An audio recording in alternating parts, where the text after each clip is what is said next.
Come on, give me a little more than that.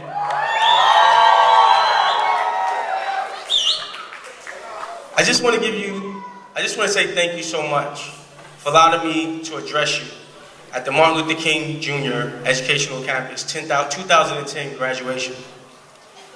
I salute you, faculty, family, and most importantly, you, the graduates. Please give them a round of applause for their accomplishment today.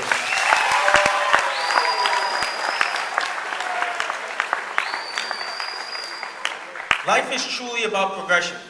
I remember when I first walked these halls, and I used to brag to my friends about how we were the first high school in New York City with metal detectors. And now I can brag to a whole new set of friends on how I'm the first among them to address my high school as the keynote speaker. And I thank you for this opportunity. Now, speaking of those metal detectors, I remember when we first got them, and I asked my accounting teacher and dean of security, Mr. Pohl, why do we have metal detectors? Why are you guys treating us like criminals when we're not? And Mr. Pohl, who is the absolute most Jamaican of Jamaicans, sat back and sucked his teeth in that Caribbean way, like, and it had to last for about 13 seconds. And then he stood in front of the class in that Caribbean manner with 1 foot forward and 1 foot back like he was gonna throw a bottle, like.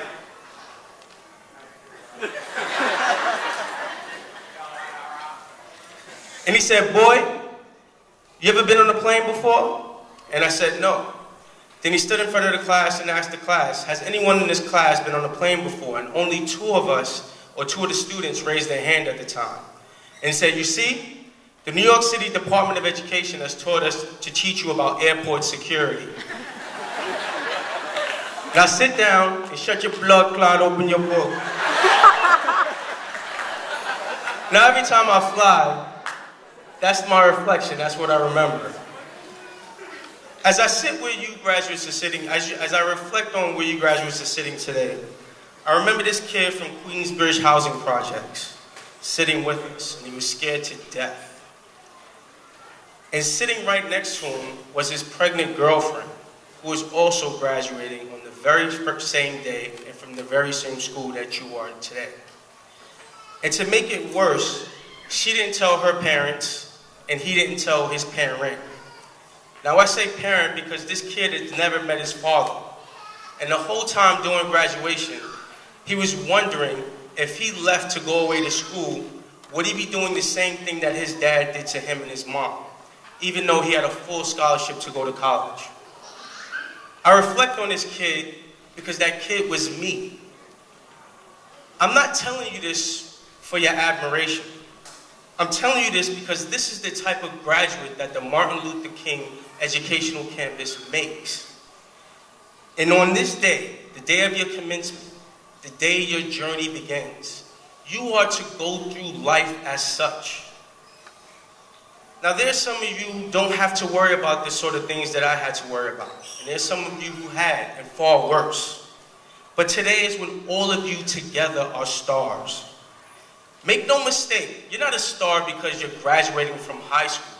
That's what you're supposed to do. You're a star because you survived this journey. You're a star because you now carry on the legacy of this institution. When you leave, someone's gonna ask you, where'd you go to high school? And you're gonna say, the Martin Luther King Educational Campus. And they'll think of me. And someone will ask that same question of me, and I'll give them that same answer. And they'll think of you. We now have a responsibility to promote this institution and each other for the rest of our lives. So don't let your fellow graduates down, and don't let the individuals that came before you down as well, because we're all counting on you. To my men in this audience, especially to the ones graduating, on June 10th, my son graduated from middle school. And as he walked down the aisle, I was as jealous of him as I was proud. I know some of you are asking, how can you be jealous of your own son? I was jealous of him because he'll have something that I can never buy, I can never rent, I can never obtain in any way. and that's a father. There are things he's doing now I have no idea how to parent because I don't have a foundation to reflect on. Don't let this cycle continue. As you grow older, make a commitment to mentor 3 boys, not including your children, and tell them that going to jail should never be a validation of manhood. Tell them that having 1,000 different women isn't either.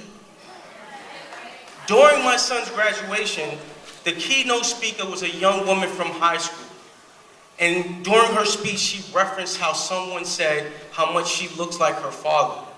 And when I come and speak to so many different inner city middle schools, period, everyone says how much you look like your mother.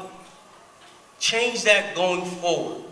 Being a father is the most rewarding thing that you can possibly ask for.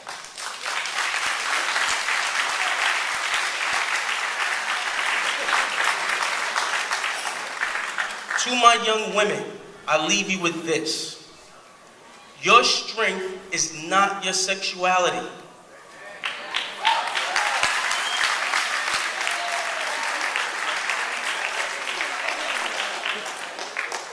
Your strength is your leadership and perseverance. As sad as I am to say this, and as proud as I am to say it as well, I am here solely because of women. I am a result of their guidance and their nurture. As I look at some of you, I'm reminded of that young woman who sat next to me during graduation, as calm and poised as you can be. And she said, "It'll be okay. Don't worry." And I believed her. Pass that on to your children. To all of you, whether or not you're graduating and going on to college or not, I leave you with 3 points. 1, your credit is of utmost importance after you leave here. In today's society, having bad credit is almost a form of incarceration. You can be as free as a bird without a criminal record. And if no one will touch you if you have bad credit, they won't give you a loan, insurance, or 90% of the time, a job. So make sure you protect your credit once you leave here as if it were a newborn baby.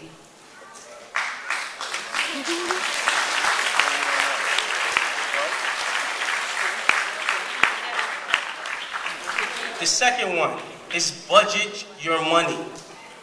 It is okay to live like a teacher if you are one. It is not okay to live like a baller if you can't afford to do so. Spend within your means. Number 3, Malika told me that every last one of you are going on to college. Congratulations.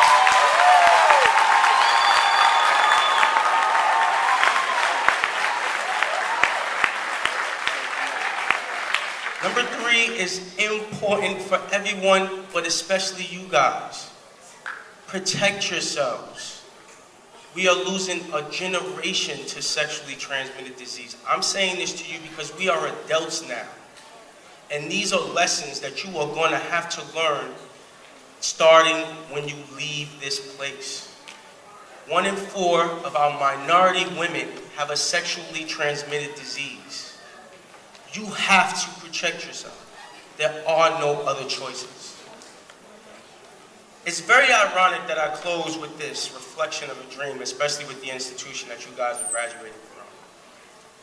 But it's rare I get a chance to get the answers to them and what they mean. Every now and again, I get this dream where someone from this school's administration calls me and tells me that I owe 1 more class. And I actually didn't get my diploma. And I wake up wondering if that dream is real and if all my degrees don't count. So when Malika called me to do this graduation, I can only tell you how nervous I was to get a call from her. But once we finished talking and she told me what she wanted me to do here, the dream's meaning came to me. It hit me like a ton of bricks. It meant to never stop learning, to never stop getting an education, to never stop progressing. Push yourself to be better than you were the year before.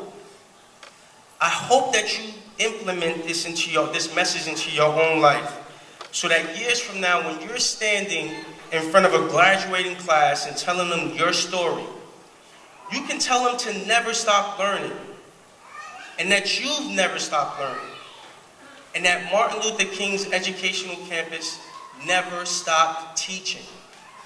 Thank you so much. Congratulations to our 2025.